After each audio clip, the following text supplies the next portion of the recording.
अच्छा, टॉपिक जो है वो आज का है challenges to Bharat attack on Hindus and सनातन।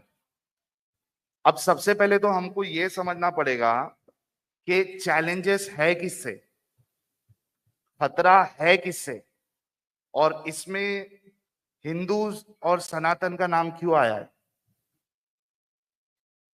अभी भी हमको पता नहीं है एग्जैक्टली कि खतरा किससे है, कैसे है, क्यों है और उससे निपटा कैसे जाए।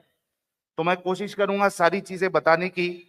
चूंकि शॉर्ट टाइम है तो मैं सिर्फ ओवरव्यू दूंगा। मैं लैपटॉप लेके घूमता हूं ताकि रेफरेंसेस अगर कोई मांगे तो मैं खोल के बता दूंगा। जो बोलूंगा रेफरेंसेस के साथ बोलूंगा। अच्छा, अब अटैक जो है, चैलेंजेस जो है, खतरा जो है वो किससे है।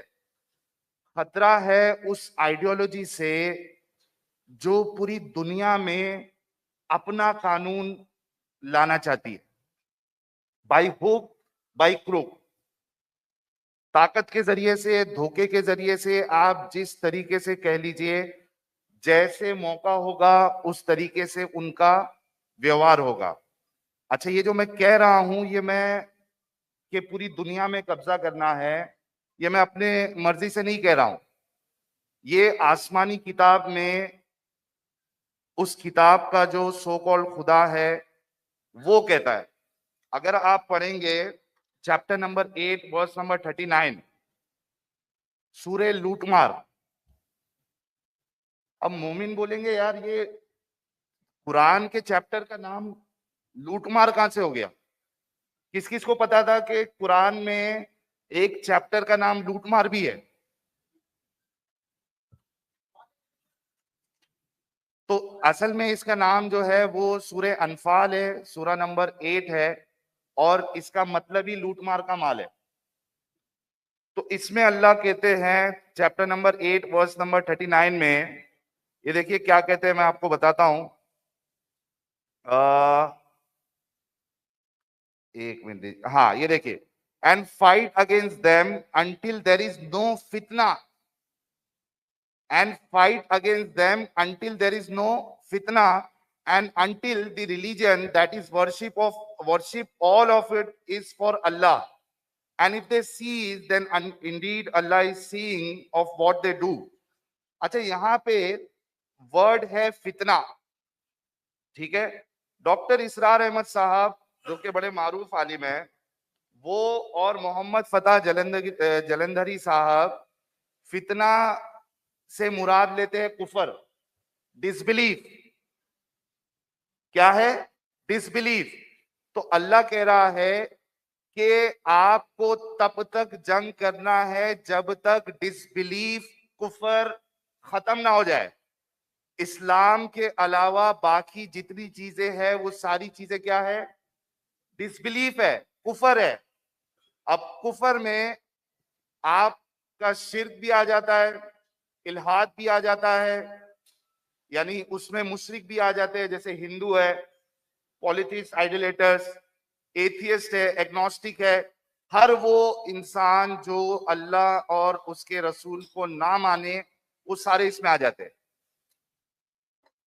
तो कुरान कहता है कि आपने कंटिन्यूअस लड़ाई करनी है जब तक के फितना खत्म ना हो जाए। तो अब बताओ कि खतरा किससे है भाई? भारत को, इस्लाम से। अच्छा जी, अच्छा, इस्लाम के दो स्टेज है। यार फटाफट में एक घंटा तो रुक जाओ, अभी जेल भिजवाओगे। फटाफट मैं अपनी बात रखता हूं। 30 seconds more. Yeah. Give me 1 minute. Okay. इस्लाम के दो स्टेज है। एक स्टेज जब इस्लाम या मुसलमान पावर में नहीं है या मेजॉरिटी में नहीं है। बहुत गौर से सुनना। एक स्टेज जब इस्लाम पावर में नहीं है, मुसलमान मेजॉरिटी में नहीं है। सेकेंड स्टेज इस्लाम जब पावर में है, मुसलमान जब मेजॉरिटी में है। ये जो स्टेज 2 है, ये हमारे भारत पे गुजर चुका है। जब आतंकी, लूट मार वाले, महमूद गजनवी, औरंगजेब जैसे लोग भारत में आए। महमूद गजनवी के बारे में इनके जो इतिहासकार है इब्ने कसीर और इसी तरीके से तारिक इब्ने खुल्दून में वो लिखते हैं। मुसलमान कहेगा कि ये धोखा देते हैं, ये अपनी किताबों में इन्होंने हिस्ट्री को चेंज कर दिया। ओ भाई, यहाँ की किताबें नहीं पढ़ो, तुम्हारे उलमा ने जो किताबें लिखी है उसमें पढ़ो। वो कहते हैं कि सोमनाथ की मंदिर को तोड़ा, मूर्तियों को तोड़ा, लूटमार किया, यहां से कई सारी दौलत लेके गए। तो ये स्टेज 2 पहले गुजर चुका है और स्टेज 1 में अभी है भारत, जिसमें मुसलमान पावर में नहीं है। और उसकी वजह यह है कि जो हिंदू है, जो नॉन मोमिन है, उनको इस्लाम की हकीकत नहीं पता है। अगर आप अपने बच्चों को अपनी आइडियोलॉजी नहीं सिखाते हो, मैं कहता हूं कि ये भी फिर भी ऑप्शनल है। सिखाओ, अच्छी बात है, नहीं सिखाओ चल जाएगा, लेकिन इस्लाम जरूर बताना। क्योंकि जब आपके बच्चे कॉलेज में जाएंगे, ऑफिस में काम करने जाएंगे, वहां पे मुसलमान क्या करेगा? मुसलमान अपनी नबी की सुन्नत को फॉलो करेगा। और नबी की सुन्नत क्या है, हुक्म क्या है नबी के लिए? उदु इला सबील रब्बिका बिल हिक्मा वल मौइज़तिल हसना वजादिलहुम बिल्लती हिया अहसन। अब ये वाली सॉफ्ट वर्जन है। क्यों? क्योंकि अभी स्टेज 1 है। ये कहती है कि invite others to the way of the lord, लोगों को अपने रब के रास्ते की तरफ बुलाओ, हिकमत के साथ, विजडम के साथ।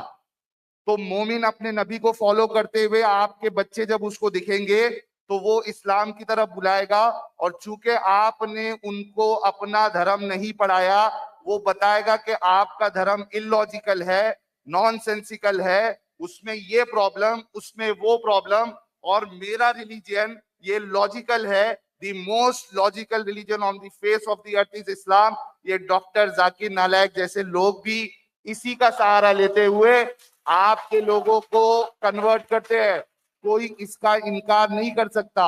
देखिए, जाकिर नायक मेरे गुरु हैं, उनके प्रति कुछ मत कहिए। तो ये स्टेज 1 जो चल रहा है ना, अभी स्टेज 2 गुजर चुका है, स्टेज 1 चल रहा है। स्टेज 1 में अगर आप लोग नहीं सुधरे, इस्लाम को नहीं जाना, इस्लाम का पूरा खेल नंबर्स पे है। जिस दिन 33% के ऊपर चली गई पॉपुलेशन, फिर समझ जाना कि स्टेज 2 की तरफ हम बढ़ रहे हैं। जी,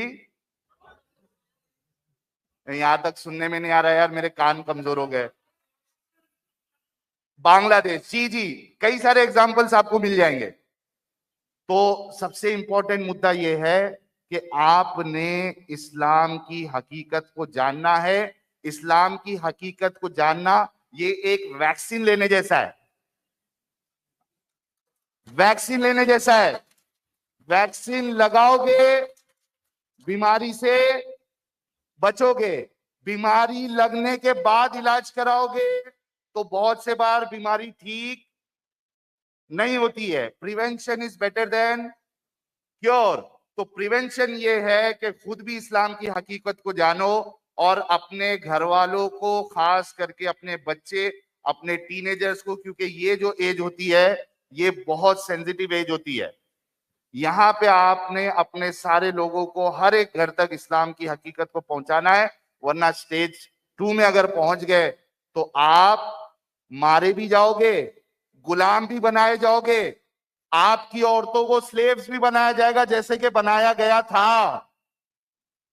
मार्केट भी लगेगी जैसे कि रसूलुल्लाह ने लगा के बेची थी। अब लोग बोलेंगे रसूलुल्लाह ने बेचा, भाई स्लेव्स को बेचा, औरतों को बेचा रसूलुल्लाह ने। फिर मुसलमान कहते हैं कि ये उस्वतुन हसना है, बेस्ट रोल मॉडल है, बेहतरीन नमूना है।